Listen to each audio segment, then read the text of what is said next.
WhatsApp guys my another new video. আসসালামু আলাইকুম। তো গাইস আজকে আমি যাচ্ছি নওগাঁ জেলার পাহাড়পুর বৌদ্ধ বিহার। তো গাইস আমাকে অবশ্যই ট্রেনিং করে যেতে হবে। তো আমি এখন যে জায়গাতে যাচ্ছি এটি হচ্ছে নীলফামারী জেলার ডোমার উপজেলা। তো আমাদের এখান থেকে ট্রেনিং যেতে প্রায় সময় লাগতে পারে 3 ঘন্টার উপরে। তো গাইস সবাই ভিডিওটি শেষ পর্যন্ত দেখবেন। তো গাইস আমি এখন টিকিট চাইনি, তো আমি টিকিট চাওয়ার জন্য কাউন্টারে প্রায় চলে যাচ্ছি। আমার এখন টিকিট কিন্তু চলে আসলো। ডোমার থেকে জয়পুরহাট রেলওয়ে স্টেশন পর্যন্ত আমি 155 টাকা দিয়ে একটি স্ট্যান্ড টিকিট কাটি। ট্রেনে সিট ছিল না বিধায় আমি দরজার ধারে বসে বাংলার প্রকৃতিটা দেখে দেখে যাচ্ছি জয়পুরহাটের উদ্দেশ্যে।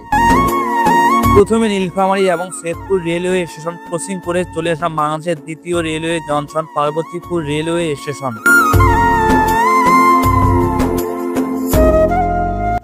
তো আমি এখন যে জায়গাটি যাচ্ছি এটি হচ্ছে পার্বতীপুর রেলওয়ে জংশন। তো বাংলাদেশে অনেক বড় রেলওয়ে জংশন। তো এখানে প্রতিটা ট্রেনের ইঞ্জিন চেঞ্জ করা হয়। তো যেমন কিলাহাটি থেকে যে ট্রেনগুলো আসে পঞ্চগড় থেকে, তো সব ট্রেনে এখানে ইঞ্জিন চেঞ্জ করা প্রায় এখানে আধা ঘন্টার উপরে ট্রেন লেট করে। বাংলাদেশে আর কোনো স্টেশনে হিসেবে এটা দেয় কিনা যায় না, কিন্তু পার্বতীপুর আসলে অবশ্যই একবার সুন্দরী রমণী হিসেবে আপনাকে এটা দেবেই। ট্রেনটি পার্বতীপুর রেল স্টেশনে 20 মিনিট লেট করার পর আমরা আবার রওনা দিচ্ছি জয়পুরহাটের উদ্দেশ্যে। ট্রেন চলতে চলতে আমি প্রকৃতি দেখায় ব্যস্ত। হঠাৎ করে চোখের সামনে চলে আসলো দিনাজপুরের বরফপুকুরিয়া কয়লার খনি।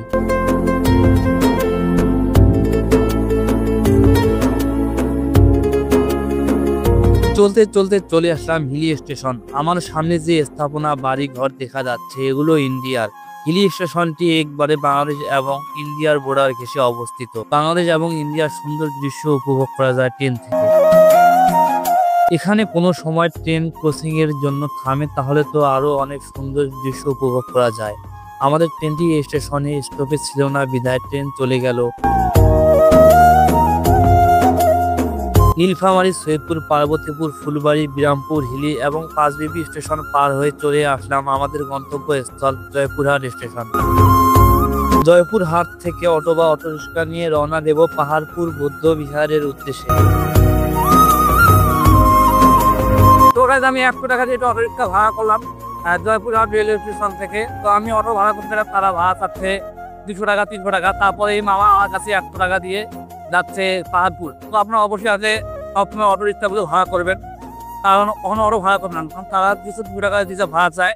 অটোরিক্সা ভাড়া করলে আপনি 100 টাকা দিয়ে আপনি সুন্দরভাবে এবং খোলামেলা পরিবেশে এবং সৌন্দর্য প্রকৃতি উপভোগ করে যেতে পারবেন।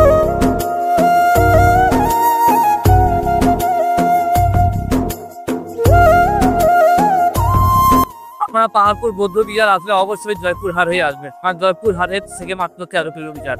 যদি পাহাড়পুর বৌদ্ধ বিহার যদিও নওগাঁ জেলায় অবস্থিত, তো নওগাঁ জেলা থেকে অনেক দূরে, কারণ নওগাঁ জেলার শেষ কিনারায় এই পাহাড়পুর বৌদ্ধ বিহার অবস্থিত।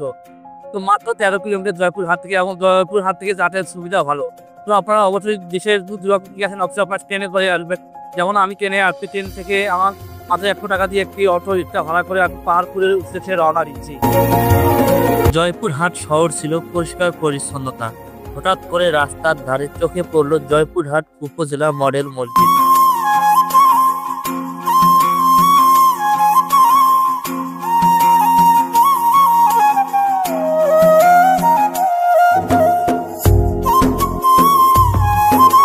আমরা যে বাজারটা অতিক্রম করলাম এটা হচ্ছে পাহাড়পুর বাজার।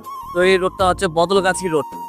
তো আপনারা এই পাহাড়পুর বাজার এসে হাতের বাইরে প্রায় 2 কিলোমিটার পাহাড়পুর বৌদ্ধ বিহার।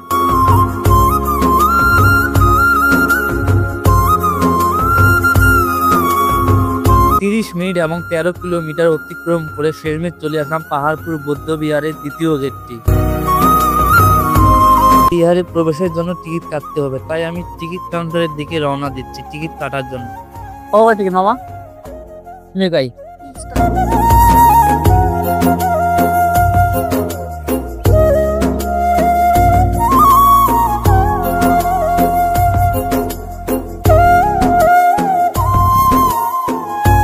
টাকা দিয়ে টিকিট কাটার পর চেকিং ম্যানের কাছে টিকিটটি চেক করতে হবে এবং তারা একটি অংশ রেখে দেয় আর একটি অংশ আমাকে দিয়ে দেয়।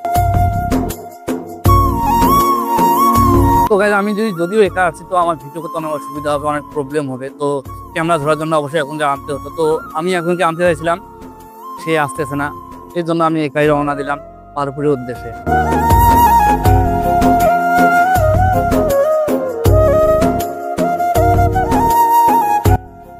পাহাড়পুর বৌদ্ধ বিহার, সোমপুর বিহার বা সোমপুর মহাবিহার বর্তমান ধ্বংসপ্রাপ্ত একটি প্রাচীন বিহার।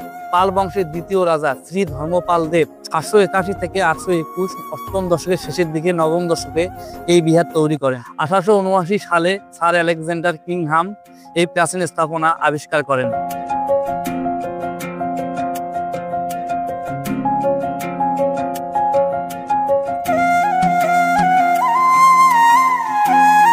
আমার পিছনে যে কক্ষগুলো দেখতে পাচ্ছেন, আসলে এগুলো একটি ঘর ছিল, উপর দিয়ে ছাউনি ছিল। তো এগুলো অনেক বছর পুরানো ঘর, 100 বছর হওয়ার কারণে এগুলা ভেঙে গেছে। এখন শুধু নিচে যে স্তূপটা আছে, তো ইটে বাঁধার নিচে স্তূপটা আছে। এখানে এসে আমার একটা মজার কথা মনে পড়লো, সেটা হচ্ছে মাজার পূজারীদের নিয়ে। মাজার পূজারীরা মেন হলে ঢাকা তারা জিয়ারত করে, আর এখানে এসে যে স্থাপনাগুলো দেখতে পাচ্ছে, এই স্থাপনাগুলো দেখার পর, তারপর এই বিহারটা দেখার পর তারা যে এখানে জিয়ারত করবে কিনা তা নিয়ে আমার অনেক সন্দেহ লাগতেছে। আসলে তারা যেখানে যায় সেখানে একটা না একটা গন্ডগোল বাজায় রাখে। বিহারের দিকে যাওয়ার পথে একটি সাইনবোর্ড দেওয়া আছে। সাইনবোর্ডটিতে ইংরেজি এবং বাংলায় লেখা আছে বিহারের ভিক্ষু কক্ষ। প্রতিটি বাহুর মধ্যস্থলে পৃথকভাবে তৈরি কক্ষ বাদে 4 বাহুতে এরূপ 177টি বাস উপযোগী কক্ষ আছে। প্রতিটি কক্ষের অভ্যন্তরীণ 4.26 মিটার গুণ 4.11 মিটার। শেষ যুগে 92টি কক্ষে অলঙ্কৃত বেদি নির্মাণ করা হয়। প্রথম অবস্থায় সবগুলো কক্ষ ভিক্ষুদের বসবাসের জন্য ব্যবহৃত হয়েছিল। ভিক্ষু মানে ভিক্ষুক না, ভিক্ষু মানে হচ্ছে ছাত্র।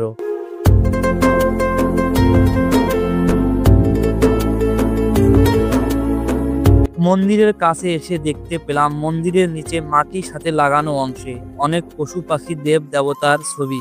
এখানে নাকি 2000-এরও বেশি রকমের চিত্র আছে।